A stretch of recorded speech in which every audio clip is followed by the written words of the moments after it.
અહીં વર્તુળ સંબંધિત બહુ સરસ દાખલો છે કે એક વર્તુળાકાર કાગળનો પરિઘ 154 મીટર છે તો તેની ત્રિજ્યા શોધો, જ્યાં પાઈ બરાબર 22/7 લેવાનું છે. તો મિત્રો તમને અહીં વર્તુળનો પરિઘ આપેલો છે, બરાબર છે. તો વર્તુળના પરિઘનું સૂત્ર તમને આવડવું જોઈએ. વર્તુળનો પરિઘ શું થાય મિત્રો?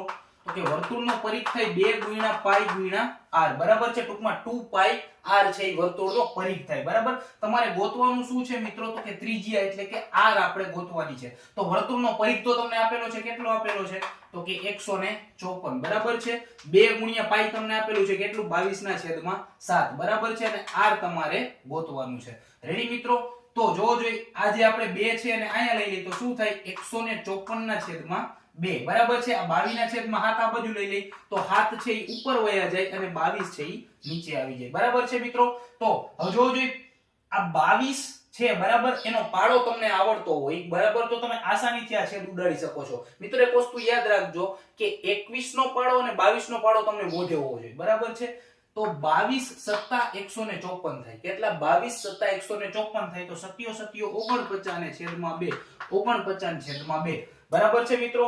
તો હવે જો 49 નથી, બરાબર, આના તમે છેદ ઉડાડશો એટલે પોઈન્ટમાં જવાબ આવશે, બરાબર છે. તો અહીં આપણે આને 50 તમે ગણી લ્યો તો 25 થાય, એમાંથી 0.5 કાઢી નાખો તમે, બરાબર છે. 25 માંથી તો શું થાય? 24.5, બરાબર છે. એટલે 49 ના અડધા કેટલા થાય? 24.5 થાય, બરાબર છે. તો જવાબ કેટલો આવે મિત્રો? તો કે 24.5. આમાં છે કે? હા, તો ક્યાં? તો option she is the right answer. તો મિત્રો 21 અને 22 નો ઘડિયો તમને આવડવો જોઈએ. જય હિન્દ, જય ભારત.